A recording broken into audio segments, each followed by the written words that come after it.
Hi, y'all. I'm Kate Wolf. I'm the co-chair and head of programming and operations here at Do the Work, alongside my other co-chair, Graham Nolan. Thank you for joining us for this episode of Hey Fam here at Do the Work.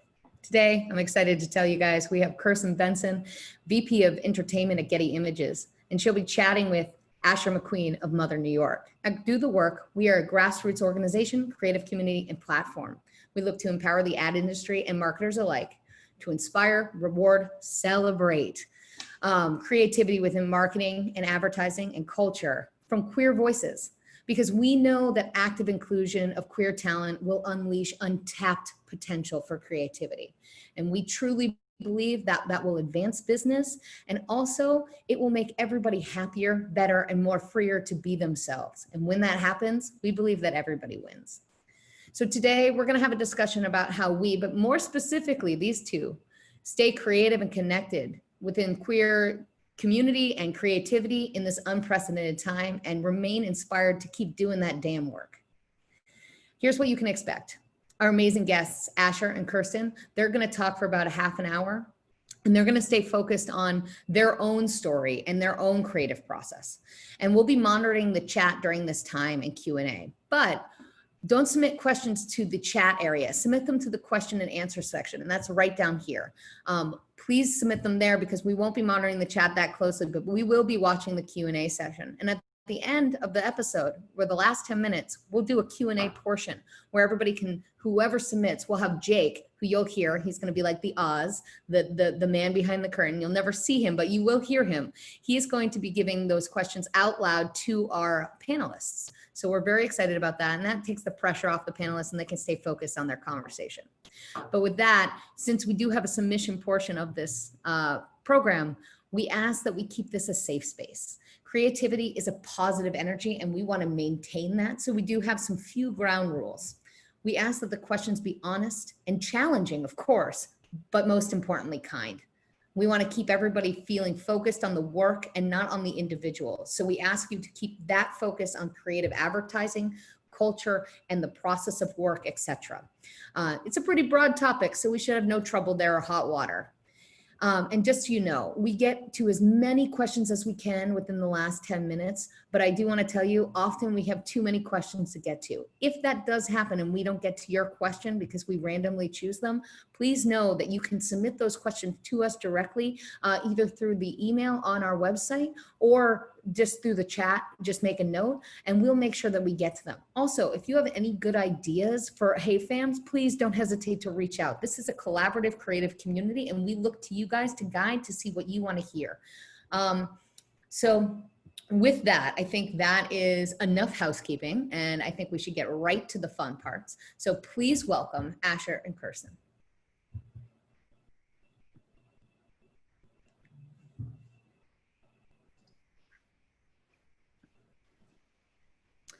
The transition. Hi. Here we are. Hi. Hi, Asher. Hi, how you doing? I'm doing really well. I've been looking forward to this all week because when Kate introduced us over email, I was like, wait, an accountant at Mother, which is one of the coolest agencies on the planet, and then a part of the LGBTQ plus community. Like, I needed to know more. I need to understand how you fit into this equation, what you're up to. So what exactly do you do at Mother? And where are you based? You're in New York, right? Yes, I'm in New York. So it's hotter than I don't know what here. Like it's really bad. I think it's like in the 90s today. So I'm really happy to be in the house. So it's weird. My job at Mother, I was hired as an accountant. And oddly enough, coming in, I really didn't really share with anybody that I had an MBA in marketing. But that's kind of always where my heart has been. But I'm really good at numbers, and you know how it is when you get stuck and kind of pigeonholed in one area, kind of push in that direction, never really get a chance to be creative and spread your wings and fly. I end up at Mother, which it is an absolutely amazing place to work.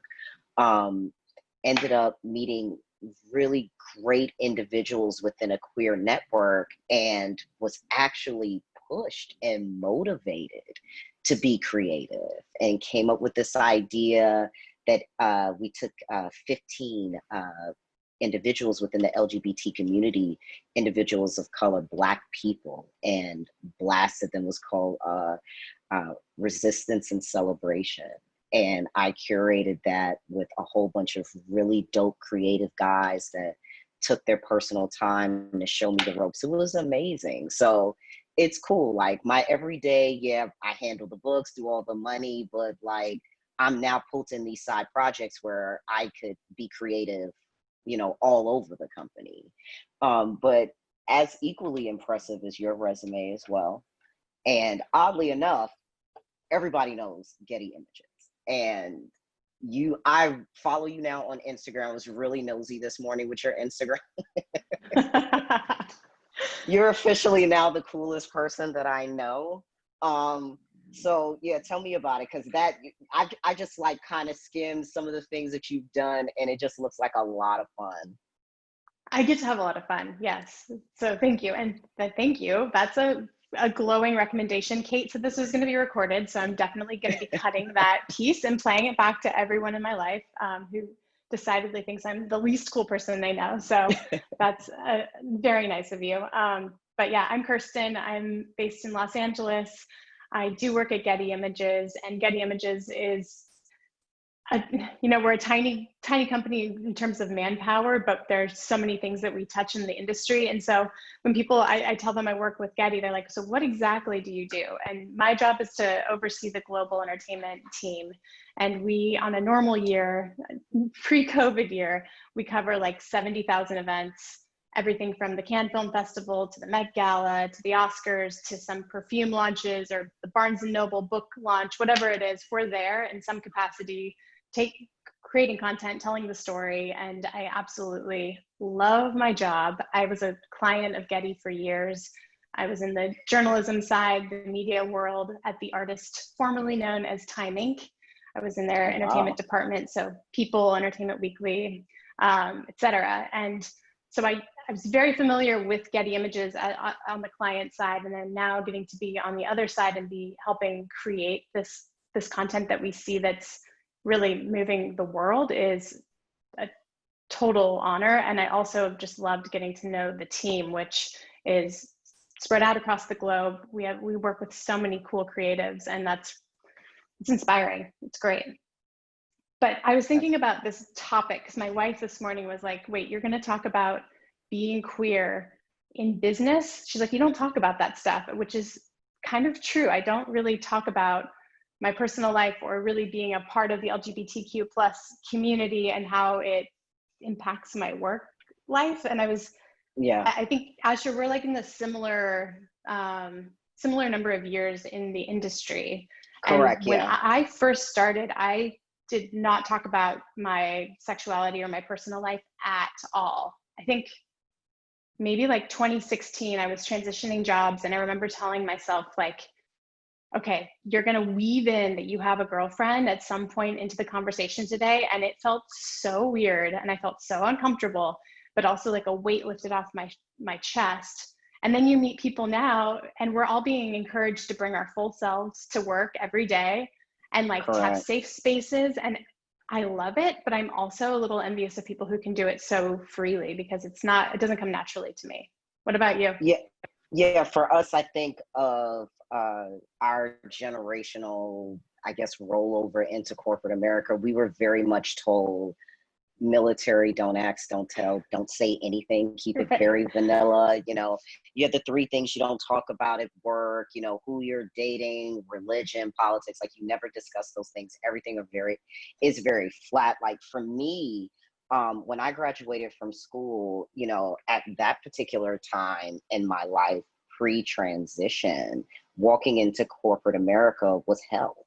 Like I had no representation in corporate America whatsoever.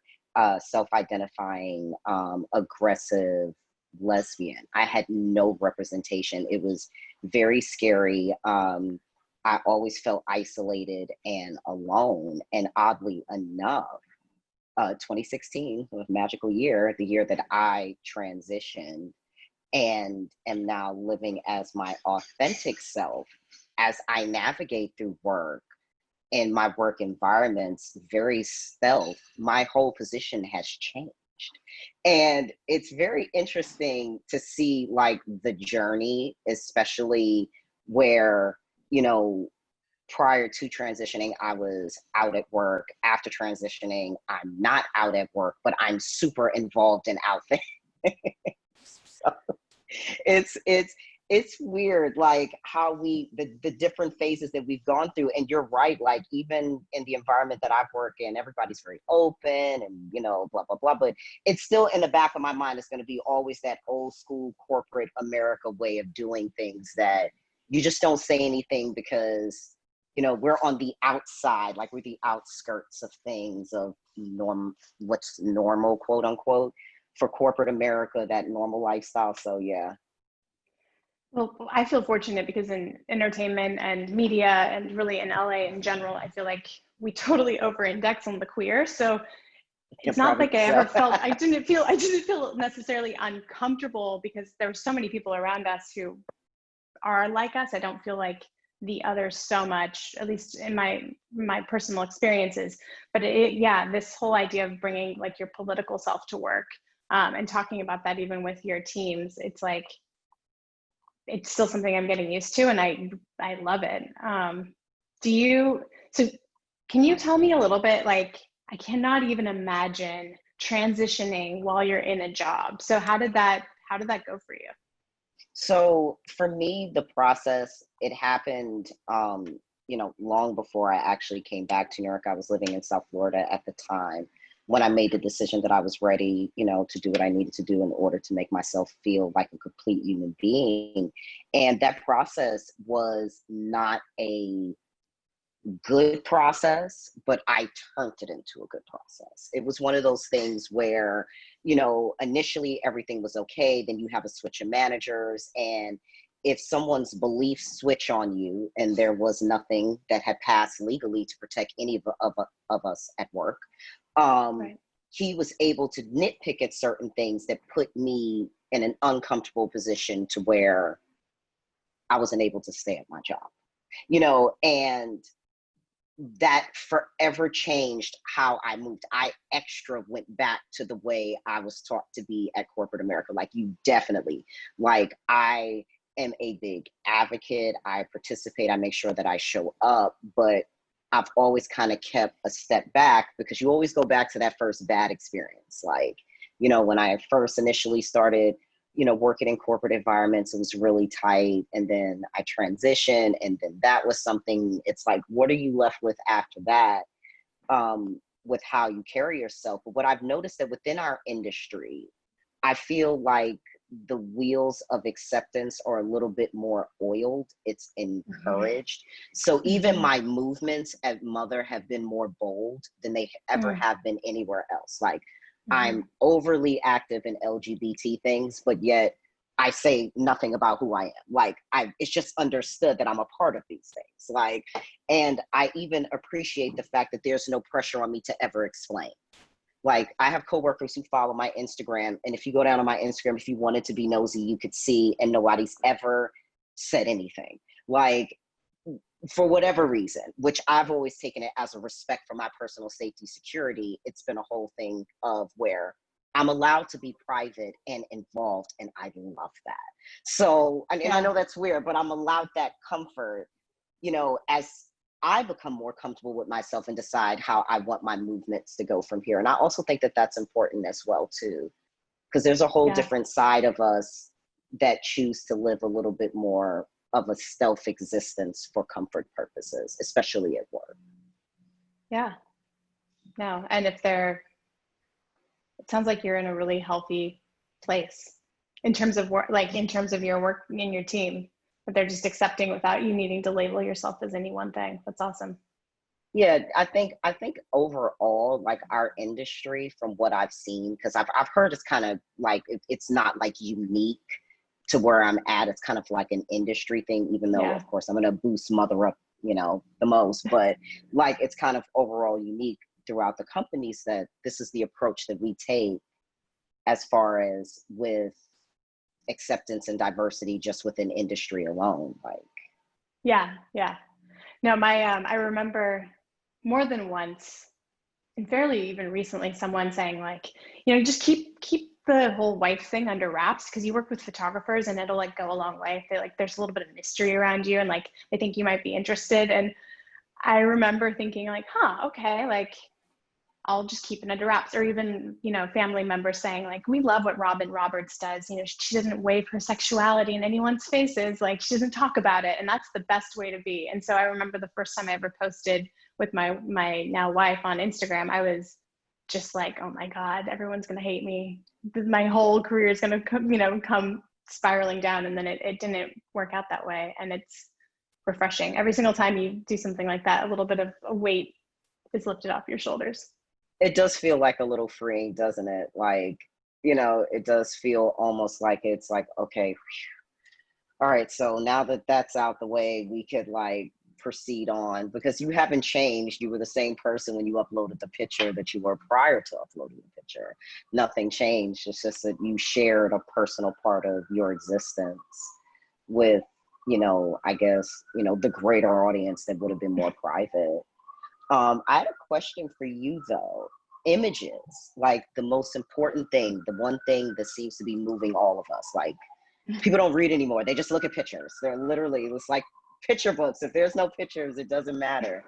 As far as with themes in the mainstream, what do you think are some themes that we need to start seeing more of overall, and some themes we need to start seeing less of?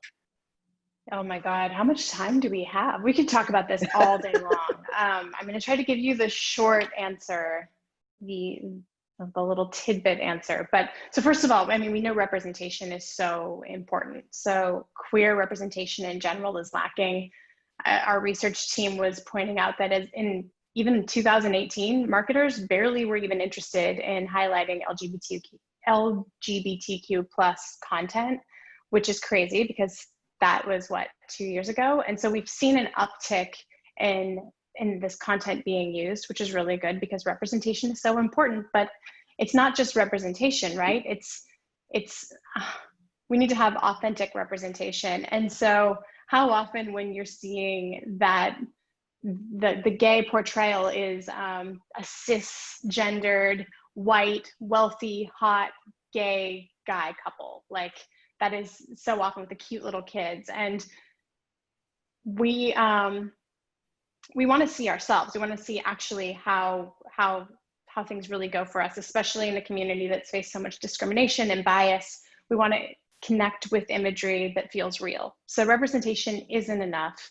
And I think we saw this is coming out in Hollywood too, Halle Berry turning down the role of the transgendered man because she realized, I shouldn't be telling this story. I should, allow someone who's actually trans to tell their authentic story. And for me, this came to light, actually not through an LGBTQ project, but through our disability collection at Getty. We were re-imaging disability. And someone who was in a wheelchair pointed out that you see so many stock pictures and the person's in a wheelchair and they have perfect nails. And they were like, look, when you're in a wheelchair, your nails are messed up. The manicure does not look good. And for them, they could tell when something was not authentic or inauthentic when the person in the wheelchair was sitting there with perfect nails. And that to me encapsulates, that's, just one reason why it's so important that you have people who are making decisions and who are part of the decision-making process who are actually part of that community. So that requires expanding it out beyond just a homogenized group, because you don't know what you don't know. And you could have the most well-meaning, open-minded, kind-hearted table of homogenized individuals making decisions. And again, they mean so well, but they'll just miss out because might have learned experiences, but they don't have lived experiences. And so we have to somehow figure out a way of combining those learned and lived experiences. So one thing that we're doing right now actually is we're working with GLAD on a set of comprehensive guidelines that will include best practices for creating authentic and compelling images of our community. So common terminology, the cliches to avoid, how to create a safe and welcoming set of content. And so that speaks to that learned experience, but lived experience is so important. And that's why I think it's cool that Mother not only let you lead a project that was on the creative side, but encouraged you to come to the table with your ideas, even though you sat in a different team technically than what would be historically considered like the creative team. And that takes a lot of bravery, I think, on a company's part, because it's different from how I think most people have worked for a long time. Correct. And I also think that that's kind of where the creative process is moving. I think creativity is going to be very 360, diagonal, and every which way you could possibly think to draw a line or a circle. Just because someone works in one department doesn't mean that they lack creativity. Like, you know, you could be creative and be in finance, you know, and be one of the best artists in your spare time and nobody knows. And the one thing that I love right now that Mother is doing is like, we're playing with a lot of projects where we're like pulling the whole organization involved. And it has us all be socially responsible. Like, you know, we could all lend in opinions to help the whole entire company stay on a focus. You know, it's never going to be perfect, but as close as we could possibly get it. Because, you know, we have client needs to fill. We have realistic goals, reality that we also have to settle in order to keep the lights on. But if you pull from different sectors of people and you allow your organization, which I think business as a whole, you know, not just LGBT move forward, but, you know, post-COVID and as we go on to our new dawn, like it's really going to be about, you know, not having fingers and having a fist. Like literally, like fingers don't work, they break. Fists break things, like, you know, so it's going to be about that, because more people involved, more minds, more thinking, more blood flowing. You know, it might be something that I would think of that maybe a creative that's been looking at a project for like 6 months, I can come by and be like, oh, and they'll be like, damn, that's it. Like in passing, those types of things moving forward, I think are really like creative wise are what's going to make companies successful. And I was really hyped that, you know, Mother not only allowed me to do that, but they allowed me to focus on the Black LGBT community straight away. Like I was allowed full creativity around that. I picked the people, interviewed the people. We got real world people to sell real world stories, and they were able to get some shine. And to me, that was like the dopest thing in the world you could do for Pride. You know, you know, so it would be cool, like, as we try to get these companies, as you say, to, you know, not use Pride for a marketing tool when it's convenient for them, but to look at it like something like that. Like, is there a, you know, trans designer that could design a shoe for you for Pride Month? Like a group of them, or creatives that could come up with something that are in college or doing this or doing that. Like ways to utilize the community outside of just using the community, you know, utilization over using, you know, play on words, make people feel involved. You're full of these play on words though. These are fire. Just keep coming out with them. I'm like listening, jotting down in my head. I'm going to take some of these. Fingers break, fists do not. They break things. Love it. Thank you. I appreciate that. No, I think your point is well taken. I always, you pointed out that we have very real business needs and business objectives, and clients need things. And oftentimes we're on really tight timetables, like insane timetables that just seem like, of course, it would be great to get everyone's opinion and democratize the process. But then, you know, how do you marry that with the real world constraints? And I think that's where the magic is. And I don't know that I've heard of anyone figuring out the secret sauce to that, but you want to involve as many voices as possible, but you also have to move the needle, and you have to actually have to get things done. And Correct. so part of it is, I think, and we've talked about this, but is just, if you have the same decision makers in the table from the beginning, it's always going to have a similar outcome. So we need to, I agree, shake up the table. Yes, definitely. If not, break it, restructure it, get a new one, something, or just get rid of the table altogether. You know, I mean, Dance depends floor? on it depends on how radical we want to be. You know, we could just, kick over the table and, have an intimate discussion on what seems like the best thing to do. I think that, and we've discussed this before, like media and imaging right now holds more power over anything than a book.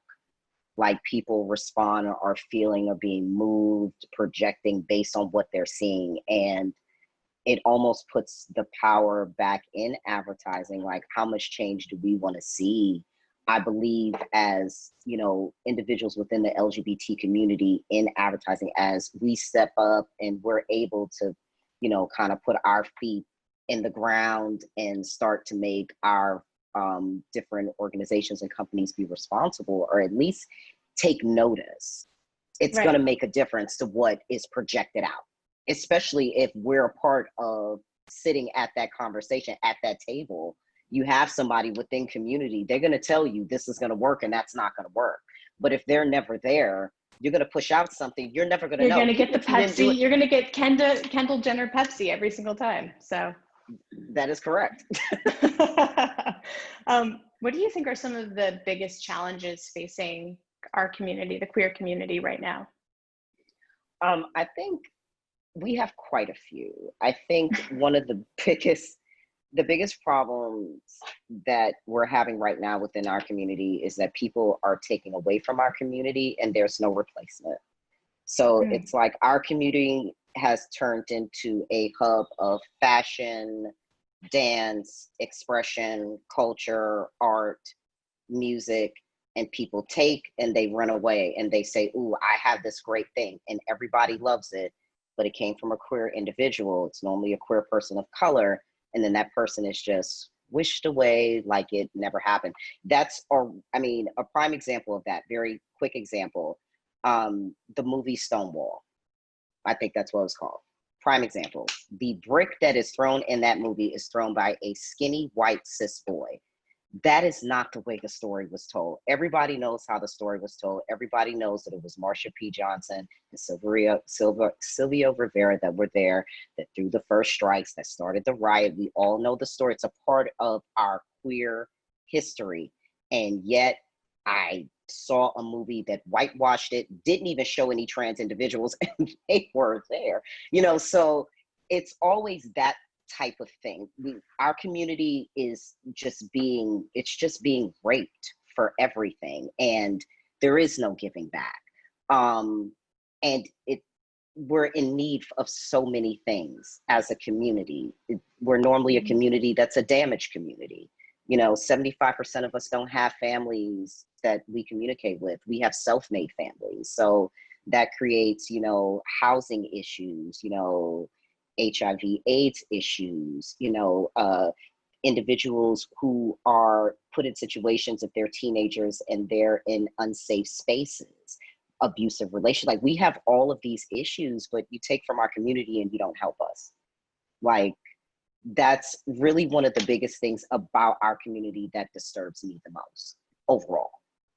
I'm hoping that with the change in responsibility of imaging, the change in responsibility of, how people are represented, making sure that, when you're taking things from people that you're giving back, as we move forward, hopefully in a society that's a little bit more responsible, those things will change. Mm-hmm. But even this past Pride Month, Adidas, Nike, Converse released shoes. None of them donated anything. Where did the money go? When you made money off of beautiful rainbow trans-colored pride shoes, did you give any of that money to any trans or LGBT organization that during COVID would have desperately needed it. Mm-hmm. You know, that's taking away and not giving back. So Right. Love us like we love our culture. Yeah. Correct. I was gonna ask you one more thing that we actually hadn't talked about, but I'm sitting here and realizing that it would go a long way, actually. So you and I sit we're members of the LGBTQ plus community, but this community is so big, and really, like, my lived experiences as a cisgendered white chick with a wife is so different from yours. And so we're members of the same community, but different letters and different parts. What can we be doing, I think, to bridge that gap, even within our own community? So what support can I be providing to you that maybe you're not getting? Because I think we get thrown in together a lot under this rainbow umbrella, but I don't know that we're doing everything that we can to support each other. Namely, you know, my group supporting you, especially through times like right now. If I had to, like, give a really simple, quick response, and it's straight to the point, Mm-hmm. See me. Acknowledge my existence. Do not erase my existence. Anytime media has a representation of anybody within the LGBT community, they're cis, they're white, they're rich. That is not a representation of the LGBT community. The LGBT community is on meth. The LGBT community is homeless. The LGBT community does sex work. The LGBT community is Black and fat, pansexual, bisexual, lesbian, butchy, stud. We are a whole bunch of things that we never get to see. If you never see me, then I never exist. If you never see me, then you never make space for me. If you never see me, then you never have empathy for me. I'm something that becomes the far reaches of your mind. So once you start to acknowledge existence and you say, as simple as, this is a pen and it exists, I'm going to acknowledge it. You make provisions for that pen. Oh, I'm not going to knock it down. Oh, if it knocks down, oh, I'll pick it up. Same thing.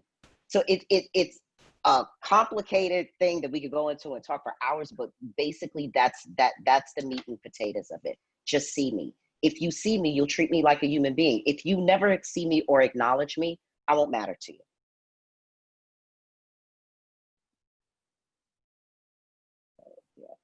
It was a mic drop moment, so I was giving you your mic drop. It was good.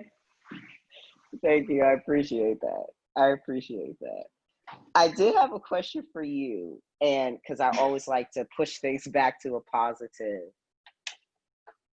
If you had to say one thing that made you, I don't know, I don't want to say excited, but what do you love the most about being queer, about being who you are?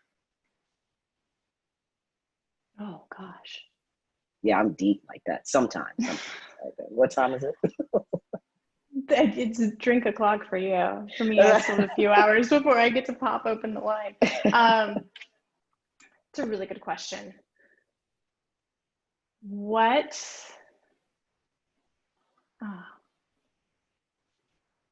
I am so thankful to be able to live how I want to live and how I feel most comfortable, because for me, when my head and my heart are not in alignment, I get physically ill. So to be able to live in a world where I don't have to hide that I am, madly in love with a Black woman, that's liberating, and I thank my lucky stars every day. What I love about the queer community is the community of it. It's like you're a part of the world's biggest club, because it is a pretty big club. And I think it could be even bigger if people realized and really looked at themselves and realized what they are made of. I think a lot of us belong under this rainbow umbrella. And that's why I asked the question about bridging, because if we could really align and come together and work together and collaborate, we are unstoppable. And that's really cool to me. What about you?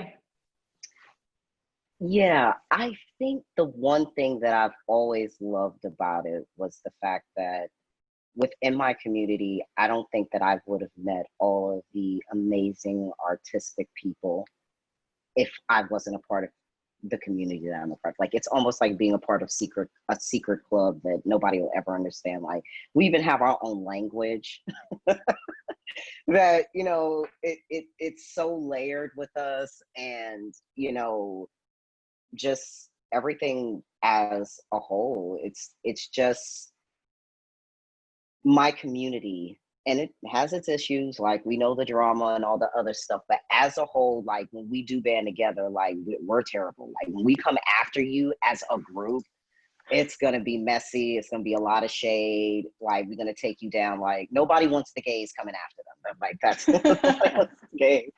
Nobody wants the gays coming after them. So, like, I love those aspects of the fact that I've been able to express myself openly within my community. You know, I've found community within community. Like, Right. it's a unique experience. Like, we are a collective people. And you're right. I think you hit the nail on the head. I loved what you said, because it's so true.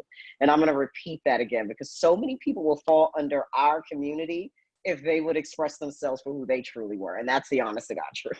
So I think our community is a lot larger than people care to admit. Wink, wink. But yeah, those are like some of the things that I love. And that I think I love the resilience of our community. Like, we're like cockroaches. Like, it doesn't matter. The LGBTQI community literally has been around since the beginning of time. We've been pushed back. I'm a real big history buff. We've been pushed back during any time in history, and we still keep popping the hell back up. Like, it doesn't matter. We're always going to pop up. You could do whatever you want to do to us. We're here. We're going to stay. We're going to fight. You know, we're strong people. Strong people. I'm seeing questions pop up over here, and I think I remember Jake's going to pop in and tell us where to start, but they're really, really good, and I want to make sure we get to them. Jake, are you still with us? I am. If you guys are ready to move on to questions and answers, we can totally do that. Oh yeah, I'd love to. You ready? Yeah. Sure. Yeah, good. Let's go for it then. You mentioned some of the big challenges we're facing as a community. What is one challenge, if you had to pick, that you feel like we might be closest to? The question says solving, but I'm not sure solution is really ever the end goal. It's always progress. But what do you think is something that we are the most furthest along in? I would say representation is, I was going to say representation for the LGBTQ world is farther along than certainly we've ever been. If you look back to like Will and Grace coming out, that was like the first time that we saw something like that on television. And then now we've gotten so much farther than just like the Will and Grace scenario. But then representation is also where we're so lacking, because we're not seeing everyone's stories. Sorry, Asher, I cut you off. No, it was all right, because we kind of like both jumped in the same. And I'm going to say the same thing. I actually agree with you, because I would say that over the years, we have gotten better with representation on all different platforms. We've gotten better with seeing, and it's nowhere near perfect, but it's improving. And what I will say is that at least we're at a point where we're doing some acknowledgement instead of trying to push it under the rug, because for many years, it wasn't even things that were discussed. Diversity, whether you were including trans people or, you know, even mentioning them, or whether lesbians were included, let alone anybody who was a person of color or Black. So I think that as time has gone on, and as our community has been forced to look at itself, that we're starting to kind of confront some of those issues to resolve, you know, a few And the things. number of people who've come out, I forget that like in the last 5 years, that's changed dramatically too. Whether she's been good for the community or not, I think we could discuss on a whole other topic, but thinking about Caitlyn Jenner's transition, like that for a lot of people, especially who were, you know, white, cisgendered, watched Bruce Jenner in the Olympics in the 70s, and then to see their hero come out as Caitlyn, that at least in my household, like we had conversations about the trans world that we never would have had otherwise. And that is movement. Again, it's not all positive movement, but it's really It's a movement. inspiring, right? Yeah, it's been some type of movement.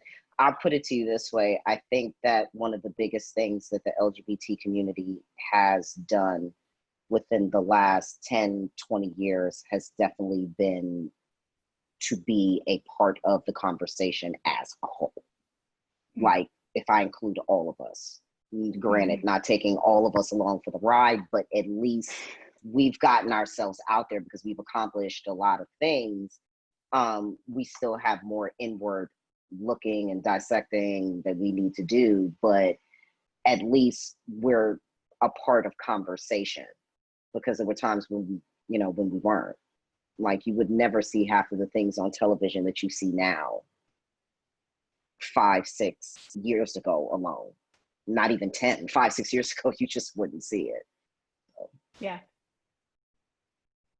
I think we have Pose. Like, how cool is that? It's a show that's getting accolades, and all of my friends watch it. We wouldn't have had that before. No, and I don't think anybody would have been bold enough to even take up a project, or would it have been picked up by a mainstream network. So those strives for us have been really important. And that's why I say strives more than just completed projects, because I don't think that if we had any completed projects, we wouldn't even be probably having this discussion. We still have a lot of work to do, but as far as with at least getting ourselves out there, I feel as a community, we've done that. Now we just need to take it a step further. Now we need our rights. We need legal stuff to protect us. We need the same rights. We need to make sure that our housing isn't affected, that our jobs aren't affected, that we could raise our kids in peace without having drama. Like, once we have those things, then I'll be like, yeah, we succeeded. But I think we've made strides. We threaded some water. So what's our next question? So the next question is, you talked a little bit about rainbow washing and how that must end. Most of how brands should give back probably feels political. Either they do giving back in a different way where it's donation or something. But what would you say to brands afraid of being political, and how can they sort of get out of their own way in terms of supporting the community without going down the expected route? So I'm assuming when you say political, you mean like financial contribution to a cause, right? That's what Yeah, kind of what they're saying? Okay. I think most brands feel that by changing their logo or by putting out some sort of campaign that gives back to the community, or they just sort of donate monetarily, what would you say to brands that are maybe too afraid to do something that's political or quote unquote political, and how might you change their opinion to know that it's not political, it's just right? So I guess for me, that question, like when it comes to brands and when people are thinking about something and this was one of the things that we spoke about yesterday, like, you could give somebody something that could be more than money. Like, you can offer a space, or you could offer an internship. And that you don't have to publicize. You don't have to let every shareholder on your board know that you set up an internship and it didn't cost the company money. You set up an internship for interns to come in and learn and work with creatives, or you have a group come in and listen to the creatives at your particular company. I could even say, in giving props to Mother, like, we work with organizations where we have creatives that are persons of colors that come in and we do presentations at Mother. Like, we're actively being involved in something that is much more tangible than money. A lot of people within the LGBT community lack skill set due to trauma. Like, I am very privileged. Like, when I tell my story, I never tell a sob story. My mother and I have normal mother and son issues, but she loves me. I know I have friends that are not afforded that luxury, so that gives me a privilege. What about those people? Those people need something that money can't really buy. You don't know where the rearing stopped.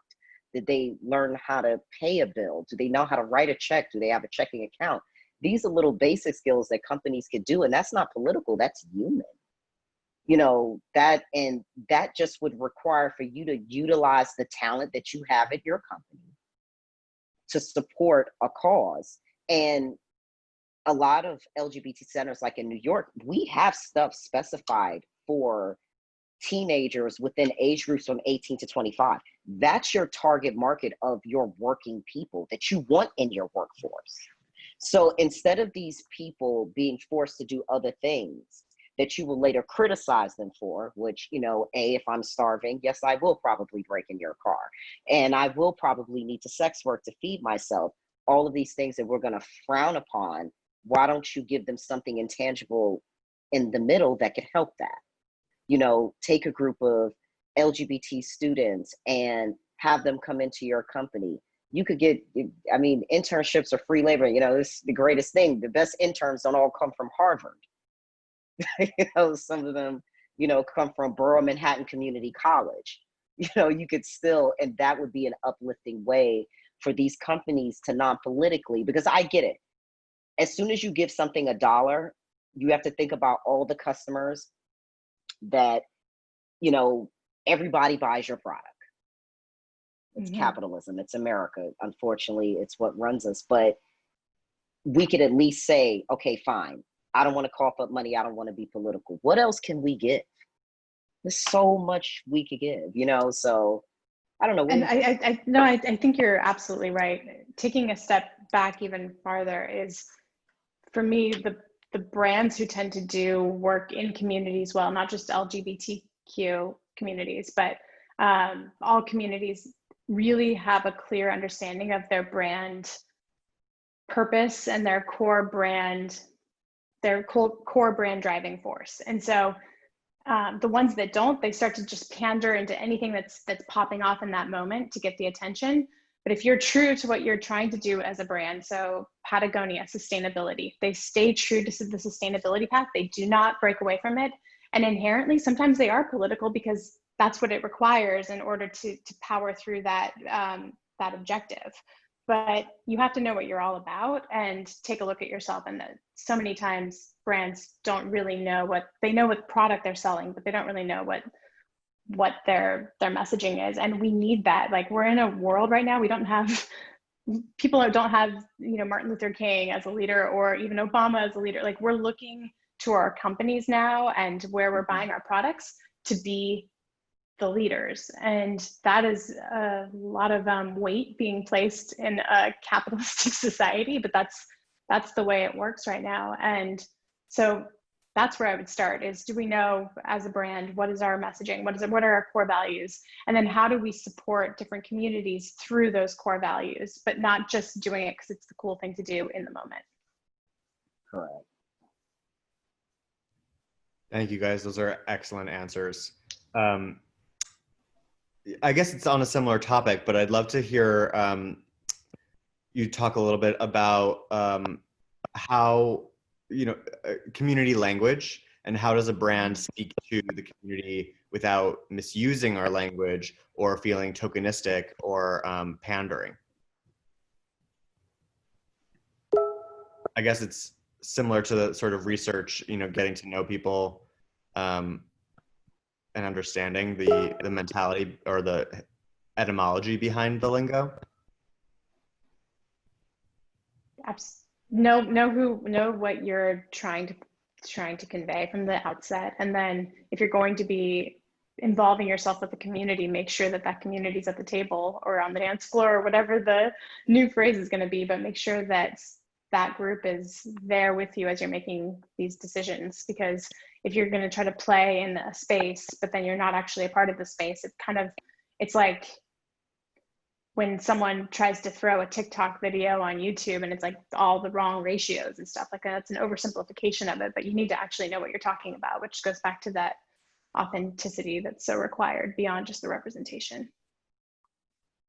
Yeah, I was going to pretty much piggyback saying the same exact thing. Like, I feel that if we're going to be using language that is primarily used by a particular social set or a particular group, and it's their slang language, why do you not get these particular individuals to represent themselves? And it's the same thing. You get the individuals to represent themselves. So my whole thing is it gets more buy-in with community, because it makes it more believable anyway. If I see something of myself, let's think about it. If I see myself using a product, I'm going to want to use it. It's like a fall pick. Like, it's easy. Like, get the community to talk to the community, and then make it real, and don't tokenize individuals, make them feel like they're, being used. The most insulting thing is to turn on, something that is an ad about ballroom, and there are no ballroom individuals there. The individuals would never be at a ball that I've ever seen. Yeah, they would never. It's not even real. They're stealing culture. They're stealing moves. People are not even the real people. You could have gotten the real people. The real people, actually, there are real people in ballroom that act. You could have gotten them. It's no excuse for never not using proper representation. That's what I always tell people. It's an excuse. There's every single person to represent what we want to show. You just got to find it. But that's a departure. It's such a mind shift to how we've operated. Yes, it very much is. It's a learning curve, and you have to build that into your time frame, and we're reshaping how we're creating things, and that's really cool. But it's also, I can appreciate that it's difficult. I think it's going to be an exciting time for all parties involved. I'm very excited about the young professionals that are coming up now. They're very balls to the wall. Like, they're very, like, making announcements and saying that you're great is fine. So what else are you going to do? Kind of attitude. And I find that very refreshing. I like the fact that it's pushed, because that is the push that we'll need to take us to the next level, because it is going to be a lot of unlearned behaviors. There's so many. And where do you begin? Like, we're discussing LGBT, but even with the LGBT, we have unlearned behaviors within our community that we need to stop. Like, we need to stop the fact that all the way growing up, I thought only white, skinny women could be lesbians. I had no idea that they were Black. Then I found out they were aggressive lesbians. I was like, oh my God. Okay, so they're white aggressive lesbians. I had to wait till almost adulthood to meet my first AG/stud/butch lesbian that was Black. Individuals never depicted. How is that possible? Like, how do you just skip over a whole group of people? Some of these people had Black girlfriends. How do you skip over the fact? You just skip over things, and you just forget that it just ever happened. And that's within our community. And we have, it's going to be a difficult process, because that's one small sector, and you have 100 different sectors we need to fix this with. So it's going to be exciting. Like I said, I'm very hyped about the young creatives, young professionals coming up. They're very, very tough, and they're going to really push the envelope until it breaks. Pretty much.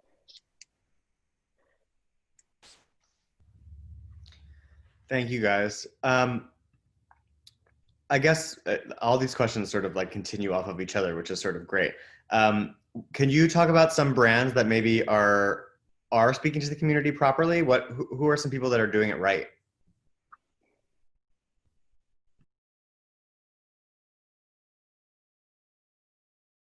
It's a really good question.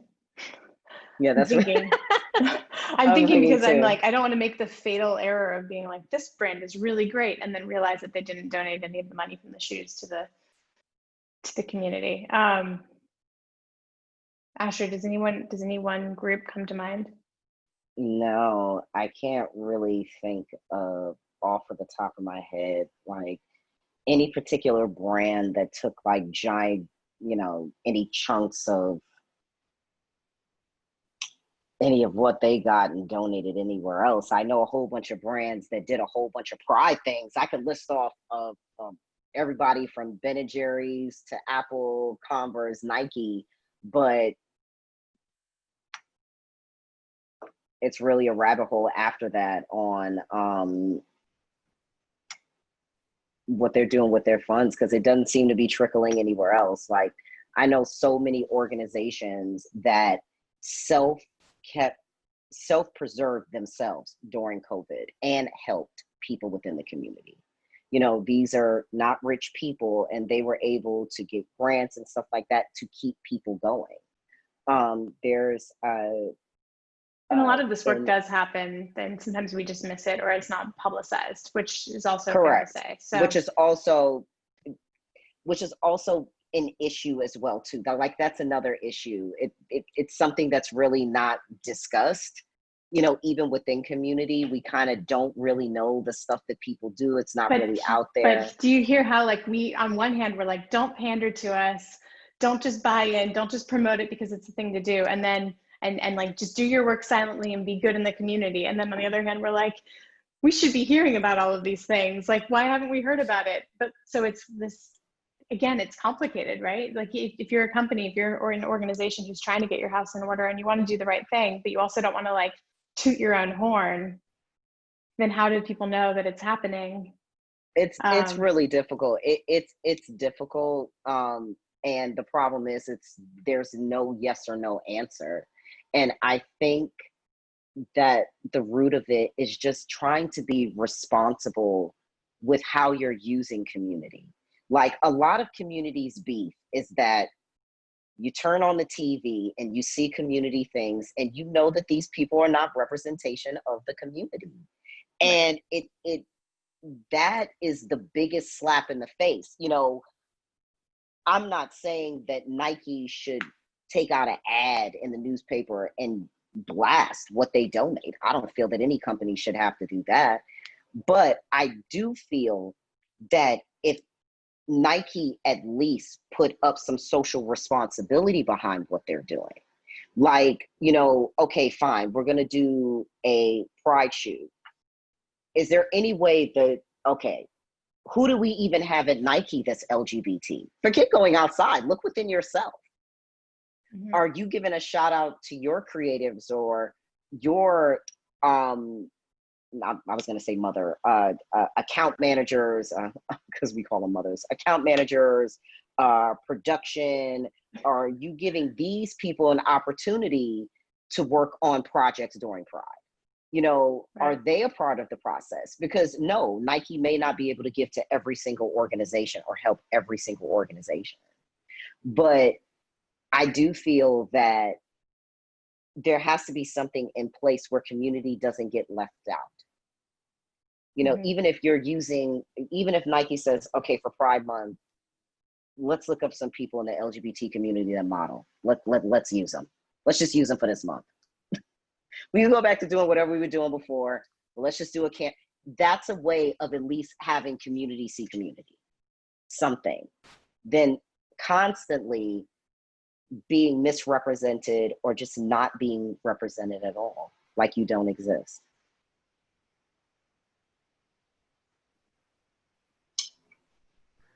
I think that's great. Thank you guys so much. Tremendous answers. I am going to bring Kate back in here for some final words, and we will close this session out. Can you see me? I don't know if you can see me yet. Oh, I can see you. Well, hey guys. Well, first and foremost, thank you so much. Today was awesome. I mean, I just want to touch on the fact that, like, I feel like I just saw creativity in action. I feel like there was so many probing questions between both of you, and both of you just using your solution-oriented brain to come up with possible avenues for brands to solve huge issues. So that was one, thrilling, and two, extremely entertaining. It was very powerful. I mean, thank you for your thought process there. I was like taking notes pretty like I was in a college lecture. So thank you, Asher. Thank you, Kirstin. That was amazing. Thank you. Yeah. Well, I just, besides thanking you guys, I want to thank everybody else for tuning in today. I really appreciate it. The whole team here at Do the Work really appreciates the time that everybody takes out of their day to talk about some of these issues and areas of progress and amazing creative thoughts and bring it in as a community. So we really do appreciate it. But that's been this episode of Hey Fam for Do the Work. If you want to check out any other episode or rewatch this one, we will be posting it on our website. And you can find the full schedule there. It's at dothework.com, and that's spelled work, W-E-R-Q. And on the website, you can actually sign up for details and other email letters and things like that we have going on for other events and community updates. You can also, to get those things, you can follow us at Do the Work on Instagram and Twitter. And of course, we're on Facebook and LinkedIn too. So if you want to keep it super professional, head on that way. But that does bring it all to a close for us today. So thank you again for all watching, and super thanks to Kirstin and Asher. Thank you. You guys were amazing. I'm going to rewatch that and take more notes, because I feel like you gave some incredibly creative and specific things that brands can do about giving back to the community or unpacking how to get involved even on a micro level, I think is incredible. So thanks again. And that's it. Bye.